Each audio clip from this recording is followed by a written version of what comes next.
Você já parou para pensar nisso?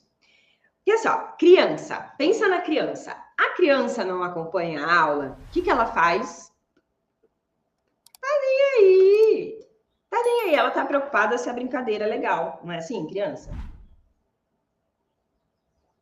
A gente, quando não acompanha, a gente começa a entrar num efeito cascata.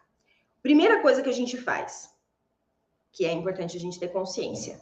Quando eu não acompanho a minha aula, né? Então o professor tá lá dando aula e aí eu começo a correr atrás. Tô lá correndo atrás, tô copiando os movimentos das minhas amigas, tô tentando fazer o melhor que eu posso.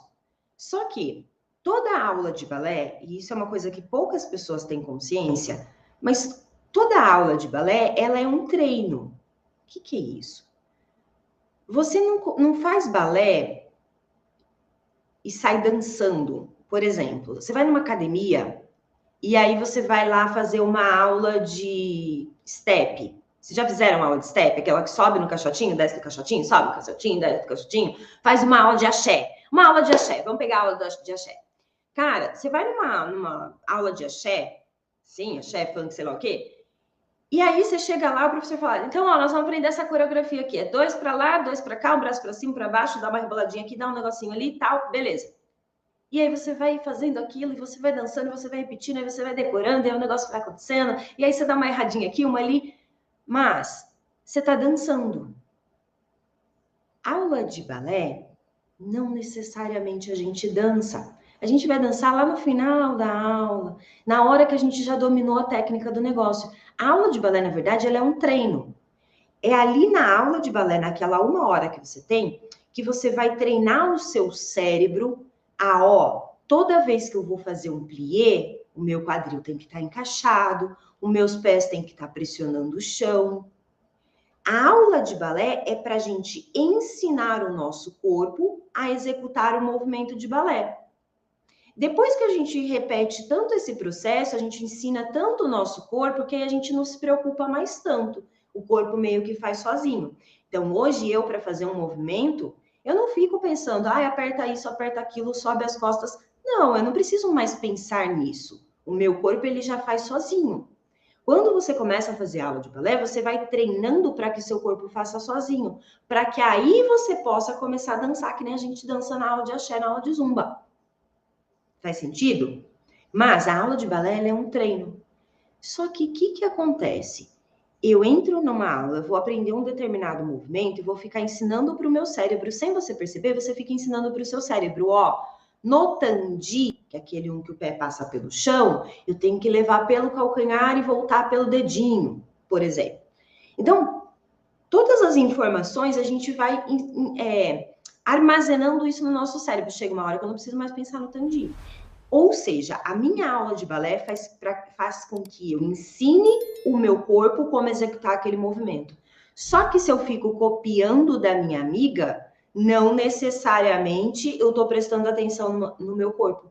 E aí eu começo a errar coisas básicas. Aí, com o erro, eu ensino o meu cérebro que o jeito de fazer é daquele jeito errado. Então, o grande problema de você não acompanhar a aula é que você vai querer correr atrás e você vai começar a copiar das suas amigas. Copiando, você começa a ensinar para o seu cérebro coisas erradas. O seu cérebro vai criar vícios de movimento. Sabe quando a gente faz aquele movimento no balé, que a professora sempre fala assim, estica o joelho para fazer o piqué. Sim, esse erro é um erro que me incomoda bastante. A bailarina vai lá e ela vai fazer isso aqui, ó. Tô lá, aí ela vai fazer isso aqui, ó, que é um piqué. E ela não pode dobrar esse joelho. Só que ela tá tão desesperada, copiando as amigas, que ela faz? Meu Deus, eu preciso ir. E aí ela dobra o joelho. E aí ela começa a ensinar para o cérebro dela que piqué dobra o joelho. E aí, na hora que ela vai fazer, ela dobra o joelho sem nem perceber. Quando ela dobra o joelho sem nem perceber, ela tá criando um vício de movimento. Toda vez que ela fizer piqué, ela vai errar. Então, o fato de você não acompanhar a sua aula, ele tem todo um peso emocional nisso, porque a gente se sai sentindo uma bosta da aula, só que ele tem um peso que para mim é pior ainda, que é você desenvolver vícios de movimento. E vício de movimento é um bagulho difícil pra caramba de tirar.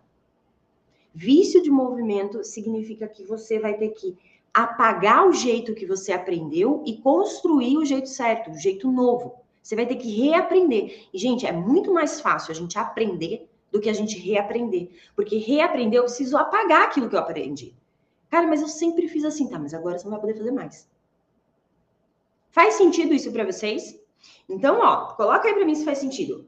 Cara, estou percebendo que eu não estou acompanhando a aula. Acende um alerta vermelho. Por quê? Você vai ter uma consequência de acabar viciando com movimentos errados, porque você vai correr atrás. E pior, você vai ver que seus movimentos não estão ficando tão bonitos, tão parecidos com os das suas amigas, porque você vai entrar na síndrome da comparação. E aí você vai começar a se sentir frustrada com o seu desempenho. E aí você vai começar a desmotivar. E quando a gente desmotiva, a gente não tem mais motivo para fazer aquilo. E aí, por mais que eu ame o balé, eu tentei, mas para mim não dá. Nossa, eu acho lindo, mas para mim... O problema não é você. O problema é a maneira como isso está sendo construído. Sim, faz sentido?